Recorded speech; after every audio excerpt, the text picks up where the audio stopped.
Guten Tag. Welcome to His and Hers Gen X podcast. We're your Gen X hosts. I'm Cristina, and this is Chad.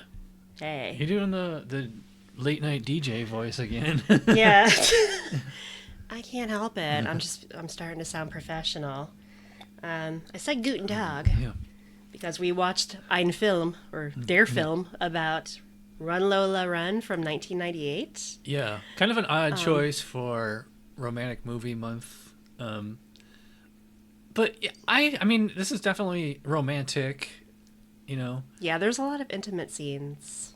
Yeah. Like so, sorry to interrupt you, but... So this is a German movie. Yeah. And I was worried you wouldn't like the subtitles. And I said, no, but this movie, I mean, there is a lot of dialogue, but it's not dialogue heavy. The majority of it is action. That doesn't really need words. So were you okay with it not being too German? Or was it too German? It's not so much the German as just like I get distracted like reading like a lot of times I watch English movies with subtitles on. I Sometimes definitely do. I don't pay attention to who's who, and like if I can read it, then I'll remember. But it's like I can hear the language and read at the same time. But like a German, I'm hearing German, you have to read the English, and then you have to look at what. So it's like you're taking your eyes off the action for half a second there. Yeah. Yeah, I haven't watched an entire film with subtitles in a long time. Like, I watch like YouTube videos with subtitles, although now they have like Auto-generated. Yeah, they'll be to watch our videos of us just speaking German or Russian or whatever language you want to hear. Yeah, I used to watch a lot of movies with subtitles. I used to watch a lot of foreign films. Like I probably saw this in '99 after it came out. I don't remember. I don't remember why I saw it or how I saw it. I just know I liked it a lot. But now I don't really watch a lot of foreign films because I'm usually doing something else, and if I'm distracted, I can't pay attention to it. So that's my problem with it. You saw it in the theaters? I didn't see it in theaters, but I saw it somewhere. I don't know if it was on DVD. I don't know who showed it to me. I cannot remember. That's so weird. Yeah, But- my memory of this back then is this is like when I was first getting into becoming a movie nerd. Yeah. And I was writing Chad's movie reviews. That was the first thing before Chad's beer reviews. I had Chad's movie reviews with the apostrophe Z Yeah. on members.aol.com. And yeah, and I remember like talking to like a lot of other film guys. They were all like in Philadelphia and New York. Like they had like all those indie art house theaters. And I remember them raving about this movie. Yeah. And yeah, like I saw Siskel and Ebert raving, but I don't think it ever came to Albany. If it did, I didn't catch it. I definitely didn't see this in the theater. It started playing here in '99, I think that's what it said. This has always been a film nerds movie. This isn't something that your parent, like, I don't think boomers at all would like this, even back then. Yeah, I don't know. I don't remember where I saw this, but all I know is I do watch English subtitles just like you because we're old now, but like, I haven't seen this movie in 20-something years. It's been a while. Well, this is my first time seeing it. Yeah, it's like I said, I've always heard this movie. I'm always familiar with it. I've seen, tons of YouTube videos, at least where they mention it, not like super detailed. Yeah. But yeah, I always wanted to see it, so I'm glad I did. What do you think is happening with the timelines? Do you think it's just one of those you never saw sliding doors, but the whole thing where like the path you choose dictates the futures of yourself and everybody else around you? Yeah, I noticed that the characters' personalities change too based on the timelines, which doesn't 100% jive, just because like you're on a different timeline doesn't mean your personality is going to be different all of a sudden. Yeah, because she goes, there's a scene where she robs her father's bank with a gun, and they look her in the eyes and they're like, oh, she's going to kill us. Yeah. And then the next scene, she's trying to do the right thing. So it's like she has different morals based on the timeline, I guess. Now, did you buy her as like a legit badass that you would see like in a Quentin Tarantino? Like this is a total 90s crime movie for sure. This definitely rips a lot or pays homage to, I guess you could say, Quentin Tarantino, Danny Boyle, Tony Scott. Like, so there's I see a lot of Pulp Fiction in this. Actually, even like Go, those crime movies, the constant action and like the oh god, the techno music. I love Danny Boyle, so it explains why I love this movie, because I completely see that. And I wonder if he was inspired by this or vice versa. But yeah, the Tarantino elements with the gun. Yeah. But yeah, I buy her because she looks cool. She's got red hair. She's punk. It's so weird because I buy her as just like looking at her, she seems like such a nice girl. I know. But like, she's like a total. Her and her boyfriend are just, like we just said, those crime movie, like scoundrel characters. Yeah. And that's kind of funny looking back on it now. Actually, like right here, True Romance. Like True Romance is about like two regular people who become scoundrels, and it's not like with Pulp Fiction and some other of those crime movies, they just start off as scoundrels. Yeah. You know. Yeah. And that's how it is here. They're doing illegal stuff. I mean, he smuggles diamonds. So it's hard She's to doing root it for by him. proxy. So it's like, they're probably not great people, but it's okay. They're just the central characters. So we don't really know the morals of these people. We don't know their history. We know she's a spoiled brat. Yeah, if they had more time to flesh out the plot, because this was a short movie. It was only like 80 minutes. That's why I chose it. And you could tell it was like low budget, because they had a little bit more, or actually maybe a lot more budget. They could have expanded this out to like an hour 40, maybe something like close to 2 hours if they had expounded upon Lola and Manny's relationship. Which they don't. Like, so it's like hard to sympathize with them. Like they're just thrown together. Yeah. You know, and I mean, it has like this fast pace to it, which I guess is kind of the point. I get the movie. Maybe they were trying to go for like an 80-minute long music video. Like, there's almost no moments without. Yeah, you were EDM. saying she runs a lot, and I'm like, well, it's called Run Lola Run. Yeah. So I don't know, but were you bored with those scenes, or were they engaging enough that you were actually listening and paying attention to the music? I mean, the music's like really hype. It's EDM. It's that terrible. I like it. German it's like techno. German techno from 90s, that era. Yeah. German techno from 98, 99 was so good. It's like it reminds trance. me of like my 20s. I always hate that music. I still do. It works in this movie though because it's so grungy. Like, it makes Berlin just look grungy. It's almost kind of like. Did you ever see 300? No, What's is that Zack Snyder? Is it like a war movie? Yeah, like with the 300 Spartans. Of Spartans? Nah. So, like Zack Snyder, he does action movies. Like, he did all the DC superhero movies, but he loves to include slow motion. And I've seen like Cinema Sins where they took one of his movies and they removed all the slow motion elements out, and like they cut down like almost a half hour of running time. Mm-hmm. And so it's like this movie, it's nothing to use as slow motion, just uses these long scenes of Lola running, and like to just kind of like pad out the running time. Because I think this seems like it would have been like a made for TV movie. Like they probably could have even done it in like an hour if you had cut out a lot of that running in those kind of types of scenes. Wow, you think Run Lola Run is a made-for-TV movie? Well, I mean, I don't know how it is in Germany, but it's like, it's pretty vulgar and like a little violent. Yeah. No boobs, though. No, there's no boobs in Run Lola Run. I don't know. Watching this now, I was like, this is a video game. Because, like, this is a choose-your-player kind of scenario. Yeah. And like you said, she is different, so maybe she's not a consistent character. Like, maybe she's not the same person. So it's like, almost like hitting reset if you don't get the outcome that you want. And that's probably... It really seems like a video game now. It's very video gamey. Yeah, flashing. It's either a video game or it's kind of like from Groundhog Day, where you just keep repeating the same day over and over.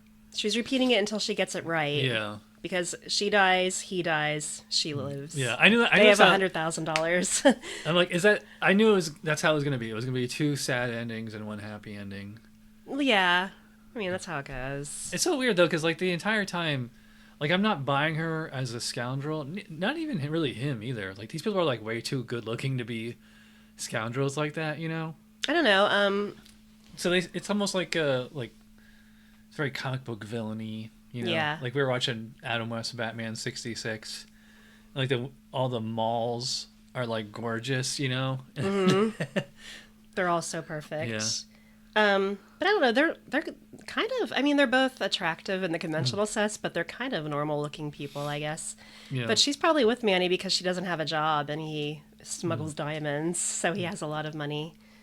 Yeah, I didn't really. That whole opening, like, to just kind of establish that she has to get a whole lot of money in 20 minutes. Mm-hmm. It just throws you right into it. It's very, you have to, I'm going to go back and rewatch that. Mm-hmm. You know, this is what I was saying. Like, if they had a bigger budget, they could have padded that out a little. No. Yeah. Would you have wanted to see another 30 minutes of that? Would you have sat through 30 minutes of backstory? Because I don't know. If they had got rid of all the tense EDM running moments, you know, and played it. I mean, I guess I'm just looking at it more from like an American perspective. Oh. It's like those Quentin Tarantino movies, you know, all those thriller crime movies of the 90s, like they weren't like hamming it up like with the suspense parts. Yeah. Like they didn't need like EDM music. Well, there is a lot of suspense. But I see what they were going for. It's like a rave kind of. Since it's just so weird hearing like rave music, but it's kind of like you ever seen like any Scorsese's movies, like Goodfellas or Casino, like all his crime movies. What he does is he would always play like Rolling Stone songs on like these massacre scenes. So it's like you have like happy music with like a really bleak, you know, what's happening in the scene. That's kind of what this movie is doing. You know, so but instead of using like Rolling Stones or, you know, like happy songs, like it's using techno. So I mean, I get it. Yeah, it's like that's like the kind of music you associate with like dancing and having fun, and yeah, I mean, people are getting shot. I saw this movie about the time it came out, so about 99, and I was really into the band Rammstein, so I was really into like German music and German culture and learning German and stuff. So when I saw this, I thought it just felt perfectly German because it does kind of feel grimy, and the techno music. It's like that era of Germany was just that kind of music for me in America. Yeah. That's what it reminds me of. So for me, it's like a time capsule to that particular. You know, it's like this and Go came out, I think, the same year. They did. And Go had like the EDM sound to it as well. They have. But it's like American EDM. They have similar feels. And I was watching it. I was like, this has like kind of that grimy Go feeling, but it's just a better movie than Go. Yeah, and it's like Go is like this movie like super polished up. You know, yeah. Like they actually go to Vegas, and which is funny because like in this movie there's a scene at casino, and I said it looks like they just cleared out like a bank or a museum and just put like these casino props in there. That's the least or a church even. I know. I was like, are casinos in Germany really this fancy? I know, this bland. Yeah, it must be a rich person. Like it was super quiet, no blinking lights or flashing lights or anything. Well, you had a good theory during the movie, which I didn't think about when I saw it, 20-something years ago. But you think when she's doing the banshee shrieking thing that she might be some sort of superhero. So that might be like her superpower. And when you mentioned that, I was like, you're right. Because at the end, she uses it in the casino to actually win. It's like she finally like gets her power and like uses it to her benefit. Yeah. Like, what? And every time she touches somebody, they show like this, what happens to that person in that timeline. Yeah. And did you ever see Unbreakable with Bruce Willis? It was like M. Night Shyamalan, like the train. Yeah, it was kind of like that, where because he would just go around touching people, and you could see if like what heinous crime they committed or whatever. Oh yeah. There's other movies like that too. I don't know if that's just a coincidence or. Yeah. What. I don't know if they're implying just like every time she runs into someone, just that action changes the course of their life, but maybe. Yeah. And then anytime she does anything, people stare at her like really weird, like, really intensely. Yeah. After she leaves the casino, they're all just standing around staring at her, stunned. I don't know what that's about. Yeah, because she has. Yeah, it's like this movie actually kind of reminds me a lot of like a comic. Like it's like she's like somebody who just got superpowers and is just now discovering it. Run Lola Run seems like it would have been a comic. Honestly. Again, like that's something they could have went into because like her banshee thing, like it like breaks shit and like it makes the casino ball land on 20. Yeah. I'm like, that's a superpower when she's like controlling it. Yeah, it's like telekinesis. Yeah, I guess when you can break stuff with your mind. Yeah, and I was like, wow, she's actually way cooler than I thought she was. I know, now she can do stuff. Like, some of the Superman movies, like he does, or TV shows, he does like where he blows something, but like he gets super, like he blows the other side of the room. Yeah. Like I could have seen if she had done something like that, where she just blew the ball into where she wanted it to go. Yeah. So I don't know. I feel like, they could have done a sequel or two, or like they could have expanded this out, like. I know. Make this character into a superhero, like a. Yeah, I don't know if this performed. It only got 7 million in the United States, which 7 million in the U.S. for a theater run's pretty good, I guess. Well, for a foreign film. But I don't. This and might be 99 money. This too. might be a very niche film. I don't know if people are even watching it, but I don't know if it's like it was big enough to do a sequel. I don't know. I think it's a cult classic. Because I've heard so many movie nerds on YouTube and other people online mention it over the years. Yeah, Roger Ebert gave it 4.5 out of 5 stars. His highest was 4, so it must have been 3. 3.5 out of 4. Yeah. Yeah, like I He said, I remember described him and Siskel raving about that. And he said MTV meets European art cinema. So you're right. It's like a music video and exhilarating. That's how I feel about it. It's kind of exhilarating. Just running. A lot of running. I was getting exhausting just watching this girl constantly running. It looked like she was never running out of breath either. Again, kind of like a superhero kind of thing. You're right. She doesn't get tired. She definitely She's superhuman. Yeah, like I mean, they definitely show her like sweating and catching her breath, but yeah, she's not super fast because she is late a lot. Well, but maybe she'll get better over time. I could tell they were filming her. She was probably running like top speed there. Like that wasn't jogging because I used to jog for years. Yeah, she's going in pretty much as fast as she can. Mm-hmm. I bet she probably lost a lot of weight shooting that movie. Oh, she might have. I mean, she would have been in amazing shape. We were saying when we were watching it, I'm like, man, she'd be chafed as hell because she wasn't wearing like sports underwear or sports, shorts and all that. No, she's running in plaid pants the entire time and like Doc Marten boots. Oh my God. Have you ever tried? You've never had Doc Martens. They're like 10 pounds each on your foot. It's well, when I was in the Navy, I had to wear those steel-toed boots. Yeah, those are heavy. It's like walking in sand. Which ending felt more satisfying? I mean, I guess the happy ending, yeah, because like nobody dies or anything. Yeah. Except for, the guy's in the car accident, but... Oh, I don't know. Her dad dies. Yeah. God, he's an asshole. I know, I'm like, every ending had to have been where somebody dies. That's true. Mm-hmm. Someone dies in every ending. It's just like, you don't want it to be Lola or Manny. Mm-hmm. Which is funny, because like, they're such scoundrels, but yet... And it's like, I can't really... like it's also they're speaking a second language, but somehow they're still likable. yeah, they are. They're probably not good people, but yeah, they're likable. Yeah. You root for them. You don't want them to see them fail. Would Manny do this for her? You think? I don't know. Like, see, like that could be a whole nother movie right there. That's what. Again, like kind of the superhero thing of this is. Because she's saving him, and like most movies are about men saving women, not the other way around. That's right. So it's like when you give a woman, like it can go overboard. Like in the case of like a lot of those Angelina Jolie movies, how many of those movies where she would like female action stars? I don't know. To me, it just always seems like ridiculously Hollywood, and like I just don't buy it. Like I was just watching Salt a few nights ago. I only got like halfway through it. I'm like, this is so like it's not because of Angelina Jolie, it's because like it was like so trite and like so unoriginal. But that's why I never saw it. I didn't hear like great things about Salt. Yeah. So, but I like I don't know. I usually like female action stars like Charlize Theron and Mad Max. I prefer women as like as a supporting action star. But like you want like your Harrison Fords and Tom Cruises as like the lead with like in all the Indiana Jones movies, he had like a hot woman there with him.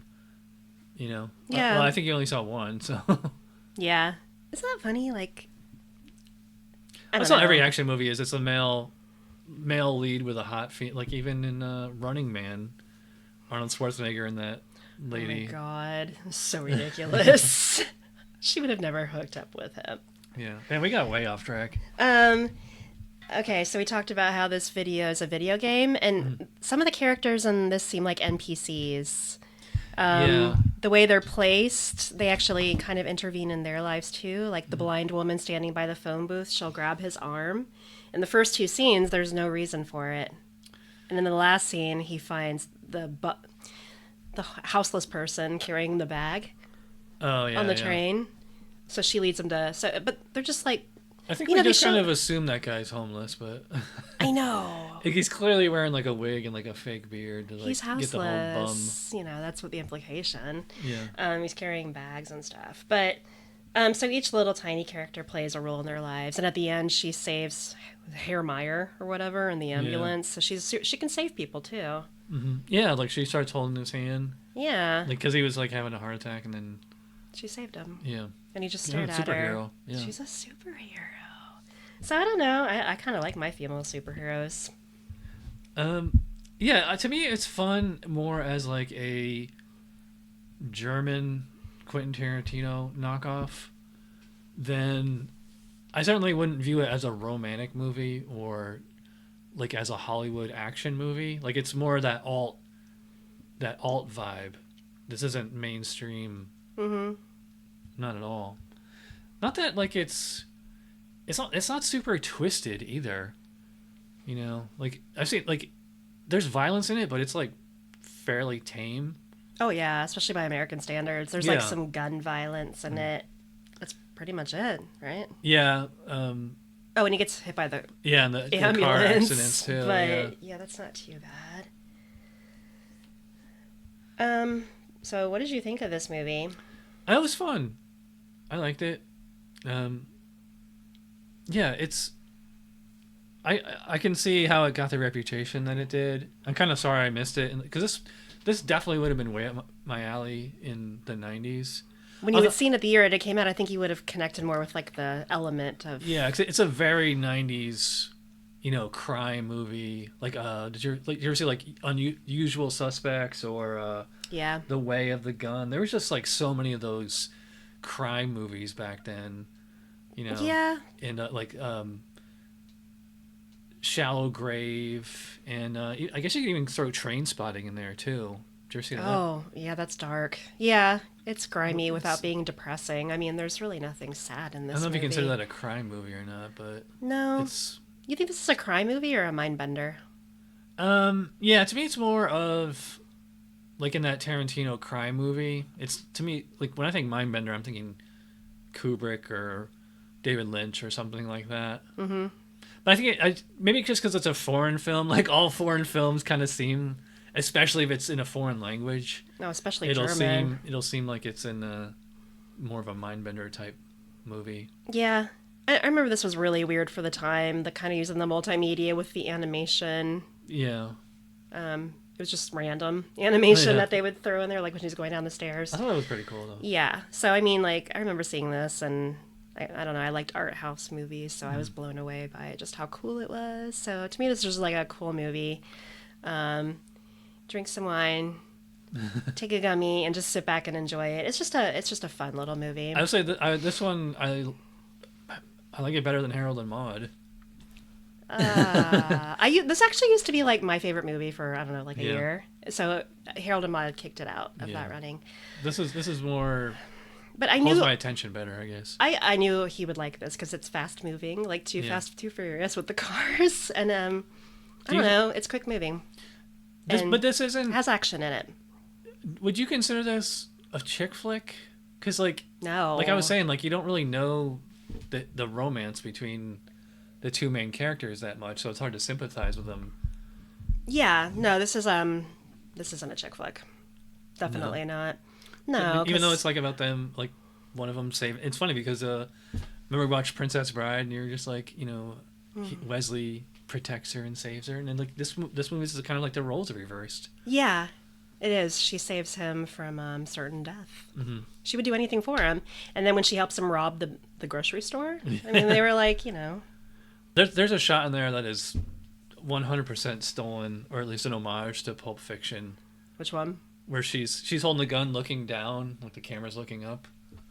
Yeah. There's a shot from Pulp Fiction. Oh yeah, I know you're talking about. Scene. Yeah, I think that became like an overused scene from that era of movie. Anyway.